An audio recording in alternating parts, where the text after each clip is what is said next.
Masih banyak. Coba udah ngantuk. Pura-pura. Semangat ya, kita masih ada satu sesi lagi nih. Ya. Sebelum pembelajaran, Ibu mau tanya kehadiran anak-anak dulu. Siapa yang nggak hadir? Temennya coba dicek. Anis. Anis. Kenapa nggak hadir? Ke Bogor. Pulang kampung ya. Jadi tidak biasa. Ya kita minta oleh-oleh ya nanti kalau Anis pulang ke sini ya.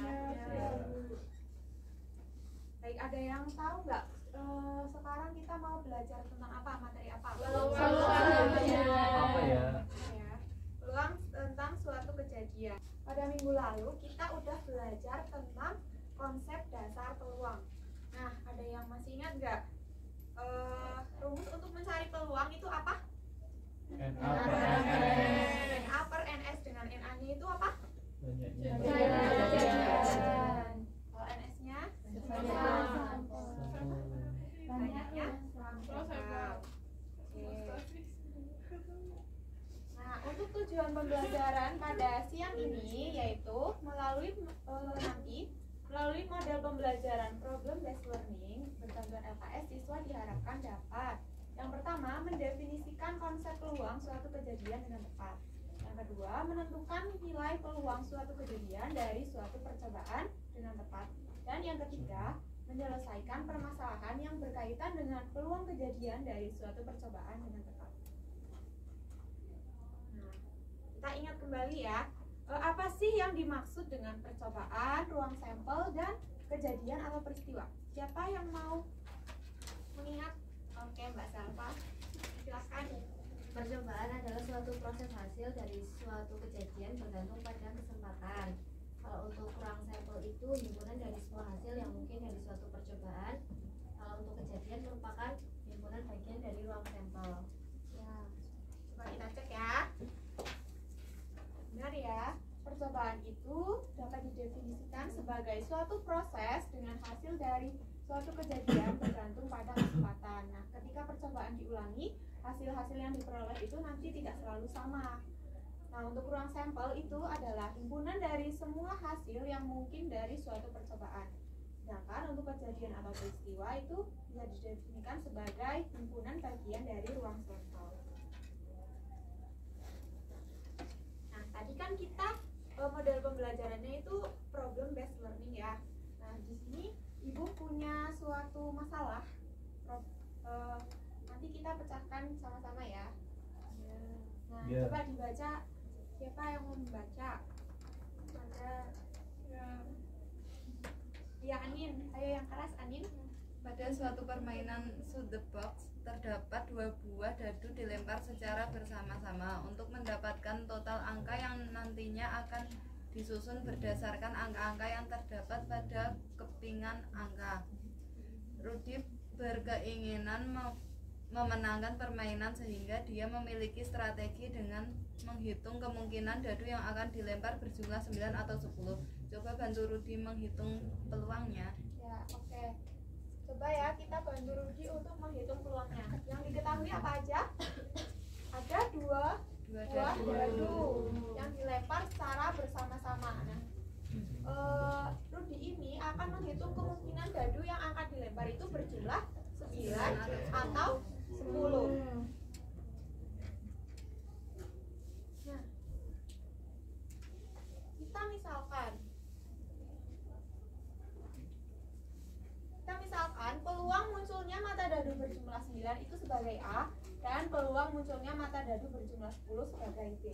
Nah, pada pelemparan 2 dadu, peluang munculnya mata dadu berjumlah 9 itu berapa? NS-nya dulu dari ruang banyaknya ruang sampelnya berapa? 36. NS-nya sama dengan 36. Nah, NA 4. Mana aja? Anda? 3,6,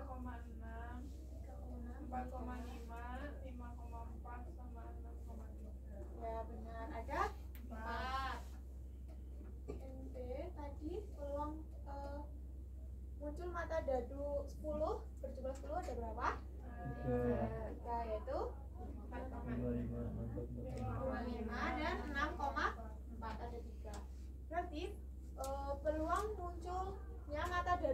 9 atau 10 itu gimana? Ini jumlah. P A 4 per tambah 3 per berapa? 7 per 36. Oke, kita cek ya. Yeay.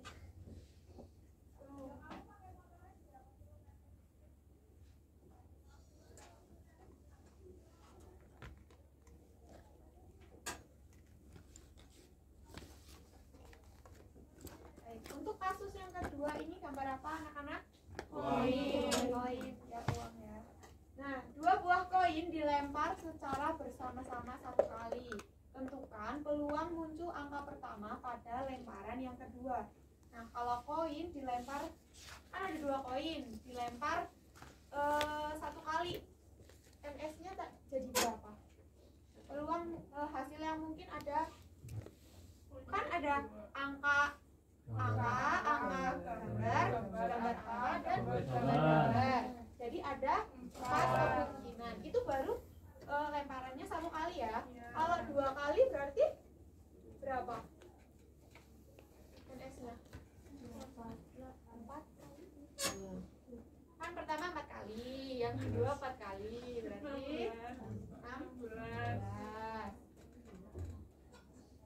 Lalu tentukan peluang munculnya angka pertama kali pada lemparan kedua. Yang ada angkanya berarti angka gambar sama gambar angka, berarti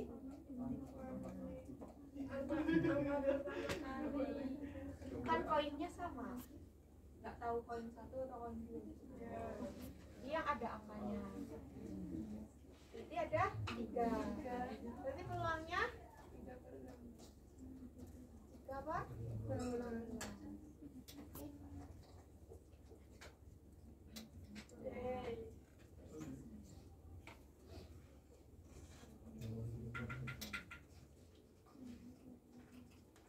Nah, sebelum kita lanjut, apakah ada yang ingin ditanyakan? Sudah paham semua ya? Nah, waktunya kita diskusi. Itu ada lembar kerja yang nanti akan dikerjakan secara berkelompok. Nah, kelompoknya akan dibagi menjadi 3 ya. Nanti maju perwakilan.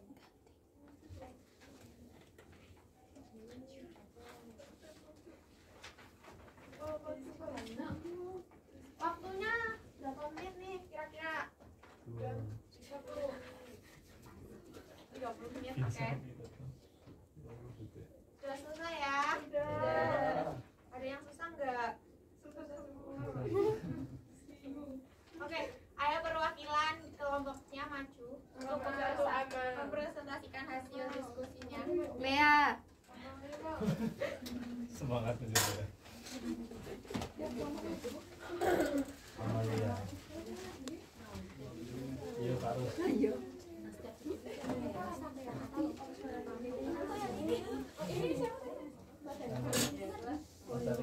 Satu lagi.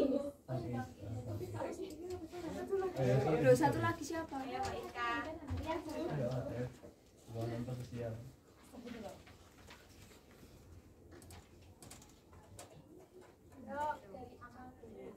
Untuk nomor 1, peluang muncul jumlah mata dadu 9 atau 11 adalah untuk peluang muncul mata dadu 9 itu ada sebanyak 4/36. Kemudian peluang muncul angka dadu 10 adalah 3/6. Jadi peluang muncul jumlah mata dadu 9 atau 10 adalah 7/36. Gimana anak-anak yang lain? Apakah ada yang beda jawabannya? Sama.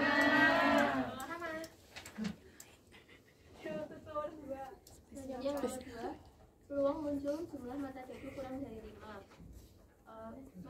Jumlah mata dadu yang kurang dari 5 itu ada 1, 1, 2, 1, 3, 2, 1, 2, 2, dan 31, jumlahnya 6. Dan NS-nya 36. Jadi peluangnya 6/36 atau 1/6. Gimana? Kelompok 1 sama kelompok 3 Sama, Bu. sama ya. Sama. Nah, ayo kelompok 3. peluang muncul jumlah 4 atau jumlah 10. Nah, di sini ada 1/6. Untuk munculnya jumlah 4 itu ada 13, 31, 22. Itu ada 3.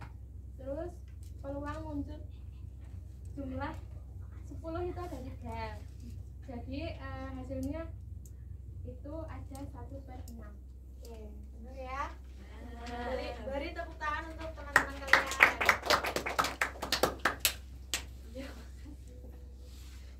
Ini dapat saja lu. Makasih ya Bu. Besok lagi. Baik, terasa ya pembelajaran kita udah sampai di penghujung pembelajaran. Mari kita tarik kesimpulan untuk pembelajaran pada siang ini. Ayo, siapa yang mau beri kesimpulan? Kita belajar apa aja sih? Peluang suatu kejadian. Nah, tadi rumusnya apa? NS. Apa? NS. Oke. Baca ya. Baik, untuk sampai sini ada yang mau ditanyakan dulu nggak sebelum kita berpisah nih? Jangan gitu. Paham semuanya? Baik, untuk lebih pahamnya lagi nanti Ibu kasih tugas ya untuk minggu depan. Deadline-nya masih minggu depan, masih lama. Yang tugas pertama itu untuk kerjakan buku paket halaman 112 sampai 115.